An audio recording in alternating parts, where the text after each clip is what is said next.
తరుణ్ భాస్కర్ దాస్యం దర్శకత్వం వహించిన చాలా మంది ఇష్టపడే బడ్డీ కామెడీ ఈ నగరానికి ఏమైంది సీక్వెల్ ప్రకటనతో తిరిగి వచ్చింది. ఈ చిత్రం 7వ వార్షికోత్సవాన్ని పురస్కరించుకుని రెండవ భాగం రాబోతోందని నిర్మాతలు అధికారికంగా వెల్లడించారు. ఈన్ రిపీట్ అనే పేరుతో ఈ సీక్వెల్ కథను యుఎస్కి మారుస్తుంది. అక్కడ కార్తీక్ చిరకాల కల చివరకు కేంద్రంగా మారుతుంది. సాయి సుశాంత్ రెడ్డి ఆ పాత్రలో తిరిగి వస్తాడు. అసలు తారాగణంలో విశ్వక్ సేన్, సాయి సుశాంత్ రెడ్డి, అభినవ్ గోమటం మరియు వెంకటేష్ కాకుమాను ఉన్నారు. వీరందరూ వారి పాత్రలను తిరిగి పోషించడానికి సిద్ధంగా ఉన్నారు. సురేష్ ప్రొడక్షన్స్ ఈ చిత్రాన్ని నిర్మిస్తోంది. ఎస్ ఒరిజినల్స్ సహ నిర్మాతలుగా చేరాయి. సంగీత స్వరకర్త వివేక్ సాగర్ కూడా తిరిగి వస్తున్నారు.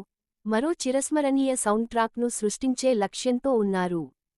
ప్రీ ప్రొడక్షన్ జరుగుతోంది మరియు షూటింగ్ త్వరలో ప్రారంభమవుతుంది. ఈసారి ఈ పిచ్చి కొత్త మార్గాన్ని తీసుకోనుంది. కన్యారాశి బృందం వారి సిగ్నేచర్ గందరగోళం, ఆకర్షణ మరియు కామెడీతో మీ దినచర్యను మరోసారి క్రాష్ చేయడానికి సిద్ధంగా ఉంది.